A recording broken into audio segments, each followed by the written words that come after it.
Hello everyone, this is Sifang Chen, and my student ID is DAT5169103. Today, our presentation is going to talk about the role of nomads along the Silk Road. Uh, in considering the roles of nomads in Silk Road trade, their military tradition, and attempts at empire building, what roles were played by the ecological and economic conditions, and the nomadic social structures, lifestyles, and belief systems, and the relationships between nomadic groups and empires. First, let's begin with the introduction part. The nomads played an essential role in the transfer of goods, disease, languages, technologies, arts, religions, and genetics across the Silk Road. The nomadic states, such as the Xiongnu in 200 before century and Mongol Empire in 20 to 30th century, influenced China to conquest into Central Asia, leading to the trans-civilizational exchanges between China and Rome. The Silk Road is a result of trans-ecological rather than the trans-civilizational exchanges between nomadic groups who traded economic surplus for necessities, which varied widely across Inner Eurasia. Now, I will introduce you more details about ecological influence.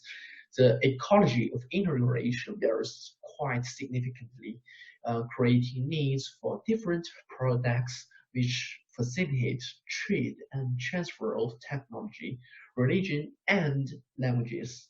The nomads practice horse pastoralism, establishing contract and influence across grassland in Inner Eurasia steppes to feed herds which are unsustainable for agriculture.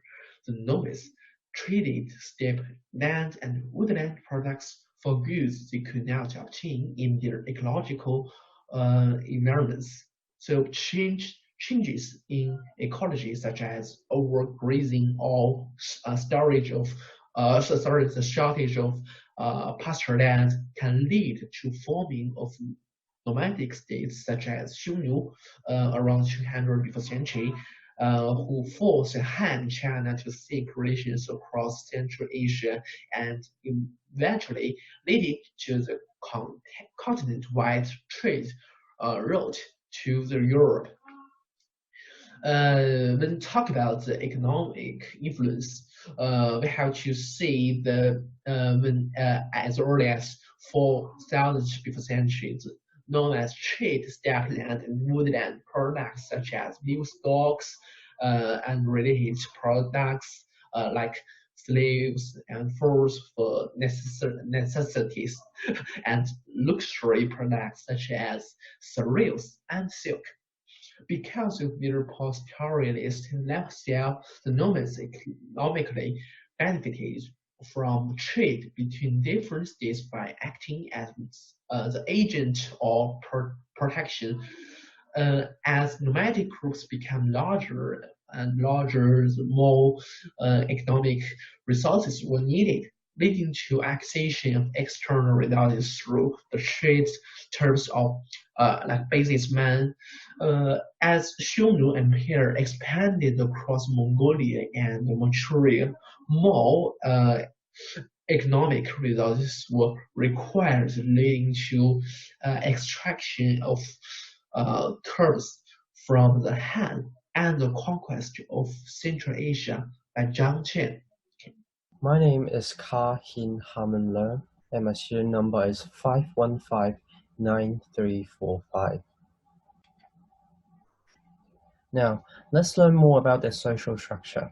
Nomads migrate to northern locations in summer and southern locations in winter with their livestock, needing to exploit more land than agriculturalists to secure the same amount of resources. The Xiongnu is the first recorded pastoralist state or empire in around 200 BC. There were around 2 to 8 people in the typical parental group, while a camping group had 8 to 50 people.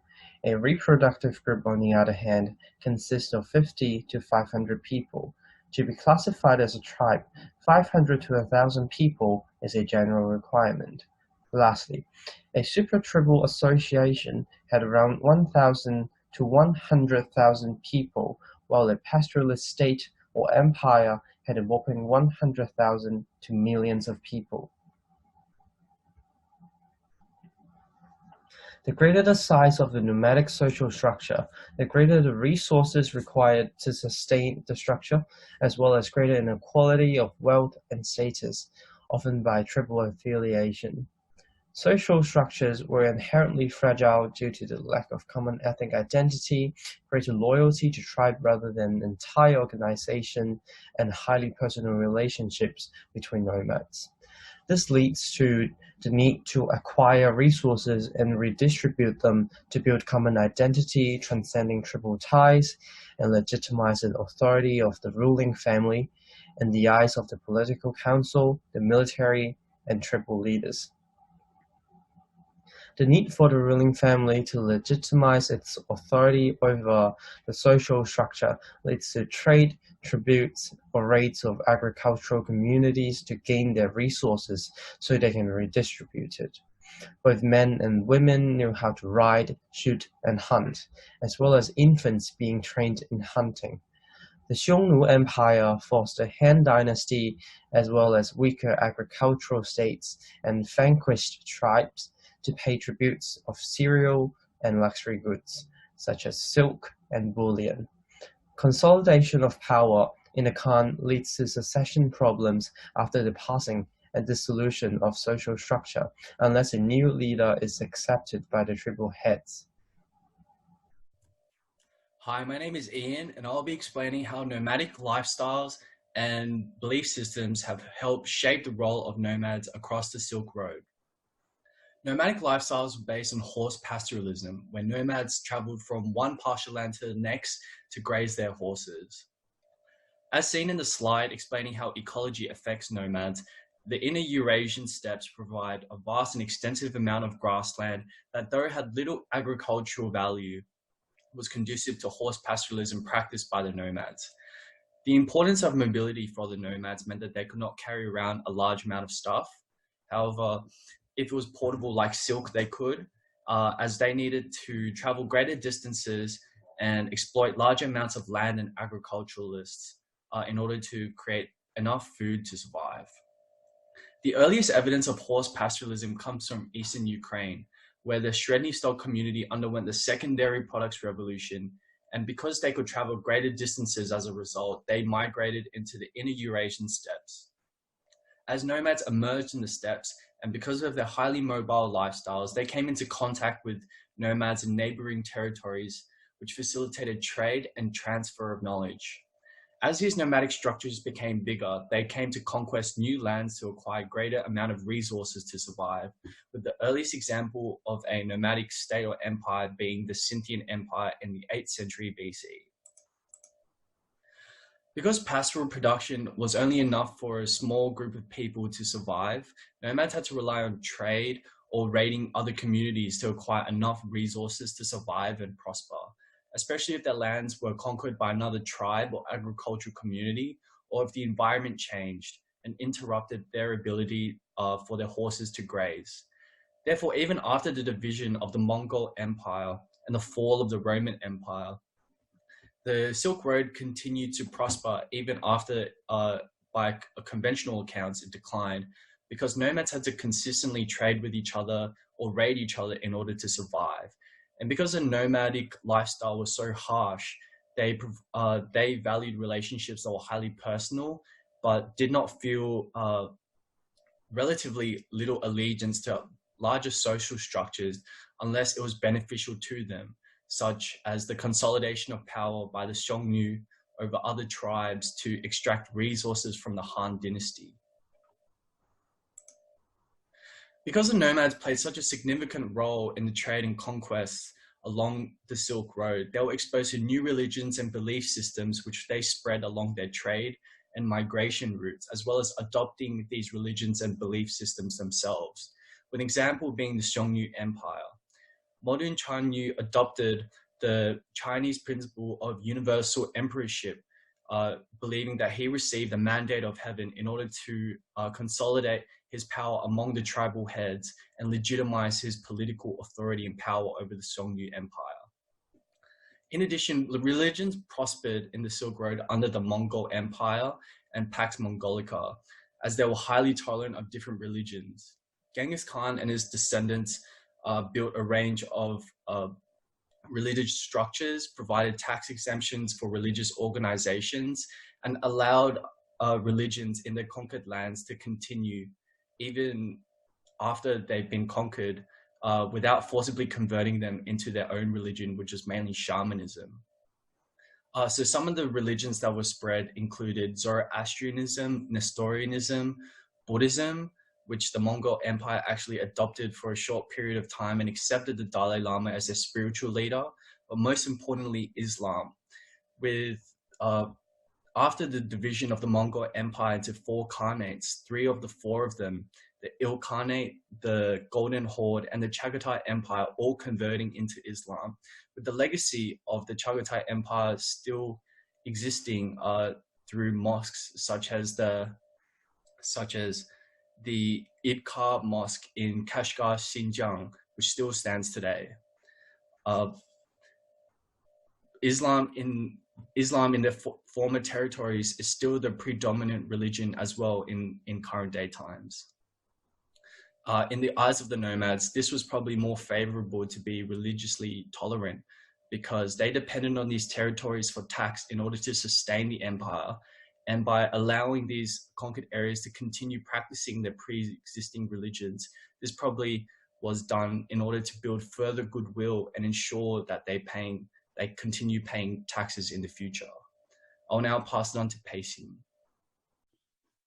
Hi everyone, my name is Peixin Ding and my Z number is Z5210624. My part in the presentation is the relationship between nomads and empires. The relationship that nomadic tributes had with great empires affect the operation on the Silk Road. First, there were raids and plunder of the settlements by the nomads. In the 2nd century CE, it was the Xiongnu people of Central Asia that often raided China, which was then under the Han Dynasty. In some cases, the trade done by the Xiongnu with the Chinese was barter, although the Chinese had to send tribute too, including Chinese princes, so that the Xiongnu nomads would not raid the Chinese city.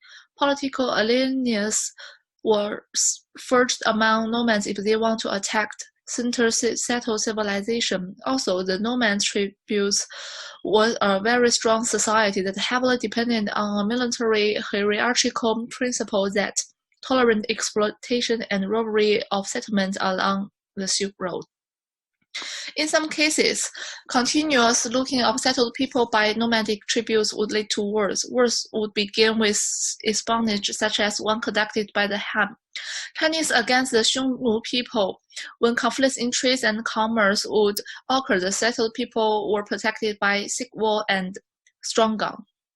On the other hand, nomads did not have much to lose, although settled people would sometimes experience economic decline. Nomads would conquer vast land and many cities, as they always had a desire to loot, such as the Mongols under Genghis Khan and Tamerlane. The ancient nomads developed a pastoral economy not to settle down but to strengthen their nomadic groups. Also, the ancient nomads developed an agricultural economy that depended on a mobile lifestyle. Stamina, war, and warrior horsemen. In fact, some of them established empires that had aggressive warriors to destroy and loot settled civilization. Some state organization established nomad camps outside the empire in order to guard their territories or confront the enemy. Other nomadic tributes would open new locations for looting and would breed hordes. At the same time, they encouraged nomadic cattle breeders for families through a covered wagon on wheels. Nomadic have two distinct groups based on the culture: the Turkic and the Mongolian groups. The Turkic groups were made from Uzbeks, Kazakhs, Kyrgyz. These people traveled through rivers, grassland, and had domestic animals. However, some Turkic group had horses and were warlike like the Mongols. The tough Turkic groups defeated the Byzantine Empire and established Ottoman Empire. The Mongolian groups established their empire but mostly remained nomadic. Thus, the Silk Road did not only serve as a trading road, but also a route for nomads who destroyed settlements and established their own territories. There was no mention, though, that these nomads waged war on each other. To make a conclusion, nomads played a vital role in the facilitation of trade and transfer of religion, technology, and language across the Silk Road due to the four aspects. The first one, varying needs across the ecological borders of Inner Eurasia, facilitating trade. The second, unstable social structure, inhibiting nomads to acquire resources from others and forcing them, like the Han Dynasty, to form foreign diplomatic relationships. The third, mobile lifestyle and religion tolerance of nomads, which allow them to control trade as middlemen and spread new religion. The fourth and the last, extractive relationship with empires, with nomads using the Silk Road not only for trade but to conquest new territories and establish their own empires. Our presentation is in. Thanks for watching.